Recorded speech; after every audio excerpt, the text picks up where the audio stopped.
Assalamualaikum warahmatullahi wabarakatuh. Selamat pagi, siang, ataupun malam. Yang terhormat Ibu Fairuz Rahma STMN dan teman-teman semua. Perkenalkan, kami dari kelompok HH yang akan mempresentasikan hasil kajian literatur kami yang kami beri judul Efisiensi Arsitektur Microservice dan Monolitik dalam Aplikasi Startup. Adapun anggota kelompok kami adalah dengan saya sendiri, Genta Gresa Putra, kemudian ada Ardelia Putri Eka Rahmawati, dan kemudian ada Cahya Lintang Ayu Langitan. Melalui kajian literatur ini, kami ingin membahas secara mendalam bagaimana dua pendekatan arsitektur, yaitu microservice dan monolitik, dapat mempengaruhi efisiensi pengembangan sistem dalam konteks startup. Adapun latar belakang yang kami temukan, startup seringkali berada dalam tekanan untuk bisa cepat hadir di pasaran, sementara sumber daya mereka terbatas. Dalam kondisi seperti ini, pemilihan arsitektur sistem menjadi hal yang sangat krusial. Berdasarkan kajian literatur, setidaknya sekitar 78% startup memulai dengan arsitektur monolitik karena lebih mudah dan cepat diimplementasikan. Namun, ketika sistem tumbuh menjadi besar, arsitektur monolitik mulai mengalami keterbatasan. Technical debt meningkat, dan ini menurunkan efisiensi pengembangan hingga 45%. Sementara itu, arsitektur microservice menawarkan keunggulan dalam hal skalabilitas dan frekuensi deployment, tapi juga membawa tantangan berupa kompleksitas teknis dan kebutuhan infrastruktur yang lebih tinggi. Dari latar belakang tersebut, kami dapat menyimpulkan dan merumuskan satu pertanyaan utama, yaitu arsitektur seperti apa yang paling efisien untuk startup, khususnya dalam proses pengembangan dan pengelolaan sistem. Tujuan dari kajian ini adalah untuk menganalisis kelebihan dan kekurangan dari arsitektur monolitik dan microservice dalam konteks startup, serta menyusun panduan praktis pemilihan arsitektur berdasarkan tahap pertumbuhan ukuran tim dan kemampuan teknis yang dimiliki oleh startup. Adapun metodologi penelitian yang kami gunakan adalah Systematic Literature Review (SLR) yang terbagi ke dalam 3 tahapan utama sesuai pedoman dari Kitchenham dan Charters. Pertama adalah tahap perencanaan, di mana kami menyusun pertanyaan penelitian, menentukan kriteria seleksi dan strategi pencarian. Kedua adalah pelaksanaan, yaitu proses pencarian dan penyaringan studi primer, serta mengekstraksi data dari artikel yang terpilih. Terakhir adalah tahap pelaporan, di mana kami menganalisis data secara tematik dan menyusun hasil kajian. Literatur yang kami pilih berdasarkan database akademik terkemuka seperti IEEE, Explore, Google Scholars, Fingerlink, dan lain-lainnya. Pencarian dibatasi dari tahun 2018 hingga 2025 agar tetap relevan dengan tren dan teknologi arsitektur saat ini. Arsitektur monolitik. Arsitektur monolitik adalah pendekatan tradisional di mana seluruh komponen aplikasi mulai dari UI, logic hingga database digabung dalam satu kesatuan kode. Biasanya hanya menggunakan satu basis data dan satu sistem deployment, sehingga cocok digunakan pada tahap awal pengembangan. Kelebihan dari monolitik ini diantaranya ada proses pengembangan dan deployment tergolong lebih cepat, kemudian debugging mudah karena seluruh sistem menyatu, tidak membutuhkan keahlian DevOps yang kompleks, dan cocok untuk startup dengan tim sekitar 2-8 orang. Namun ketika startup mulai tumbuh, tantangan mulai muncul. Perubahan kecil bisa mempengaruhi seluruh sistem. Technical debt mulai menumpuk dan arsitektur ini sulit untuk diskalakan secara parsial. Adapun studi yang menunjukkan bahwa sistem monolitik akan mulai mengalami bottleneck ketika jumlah pengguna aktif mencapai lebih dari 10.000 user secara bersamaan. Sebaliknya, arsitektur microservice memecah aplikasi menjadi layanan-layanan kecil yang independen. Masing-masing bisa dikembangkan dan dideploy secara terpisah. Ini sangat ideal untuk tim besar dan kebutuhan skalabilitas. Namun, microservice membutuhkan investasi awal yang lebih tinggi, keahlian DevOps, serta sistem monitoring yang lebih kompleks. Jika kita bandingkan, monolitik lebih unggul dalam kecepatan di tahap awal dan cocok untuk tim kecil. Namun, microservice unggul dalam skalabilitas dan maintainability jangka panjang. Tantangannya adalah memastikan kesiapan organisasi untuk berpindah dari satu model ke model lainnya dengan tepat. Startup yang menggunakan monolitik biasanya mampu meluncurkan MVP dengan cepat. Namun, seiring pertumbuhan dependensi antara komponen membuat pengembangan melambat. Di sisi lain, organisasi yang berhasil transisi ke microservice bisa meningkatkan frekuensi deployment hingga 200% dan mengurangi lead time perubahan kode sebesar 60%, tapi manfaat ini biasanya baru terasa setelah 6 hingga 12 bulan.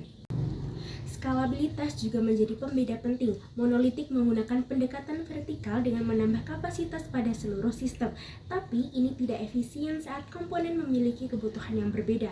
Microservice memungkinkan horizontal scaling, yaitu komponen yang membutuhkan resource lebih bisa ditingkatkan sendiri.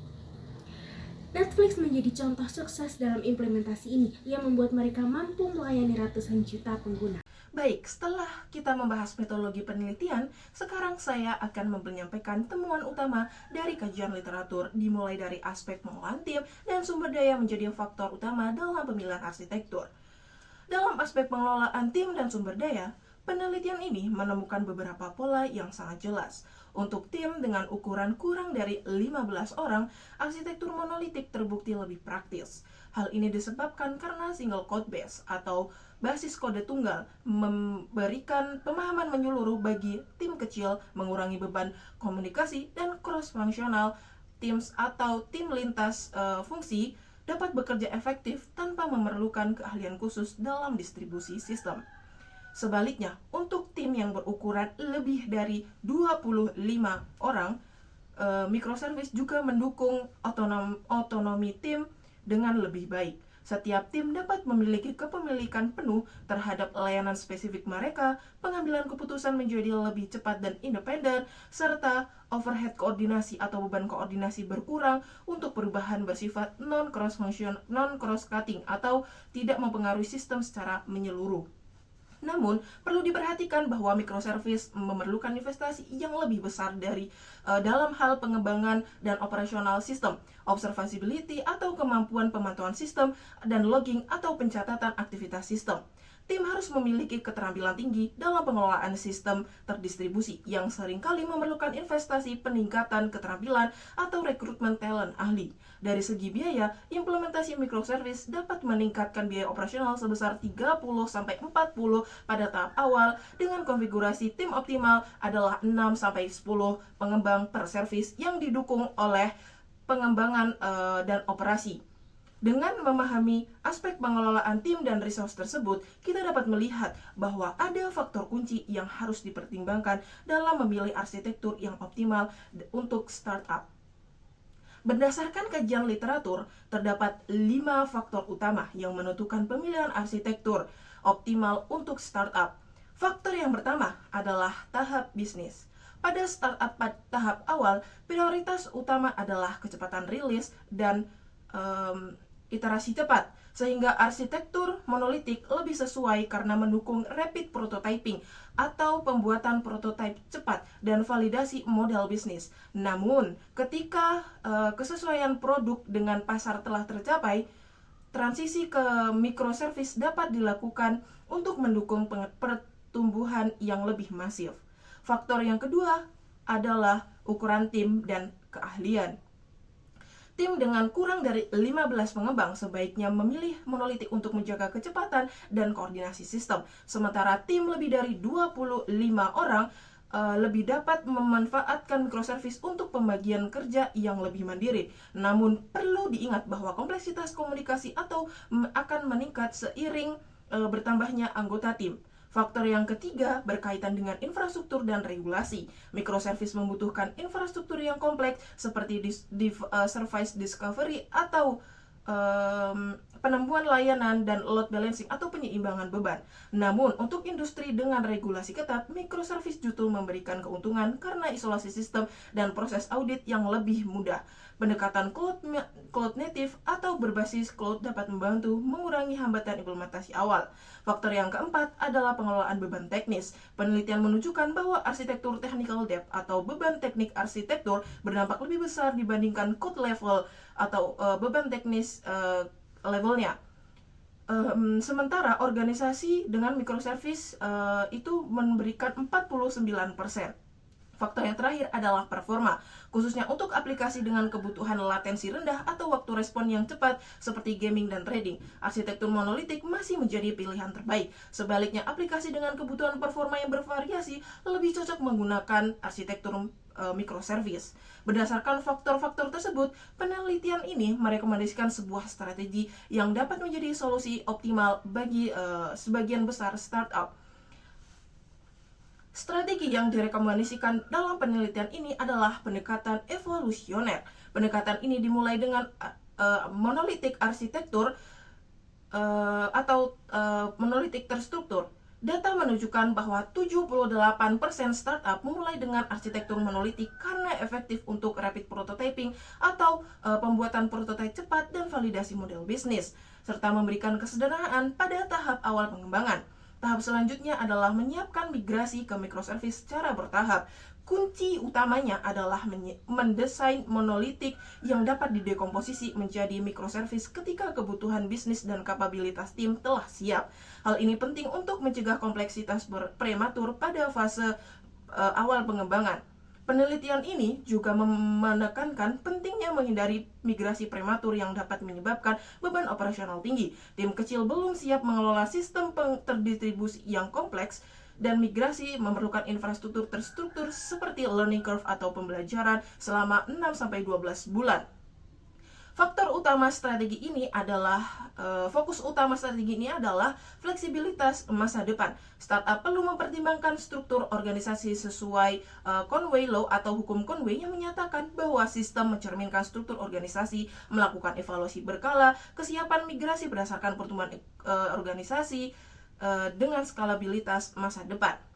Dari seluruh temuan penelitian ini, kita dapat menarik beberapa kesimpulan yang penting yang dapat menjadi panduan praktis bagi startup.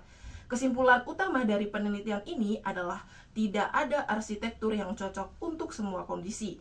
Pemilihan harus disesuaikan dengan kondisi spesifikasi masing-masing organisasi, mempertimbangkan faktor konstektual dan tahap seperti tahap bisnis, ukuran tim, dan keahlian teknis.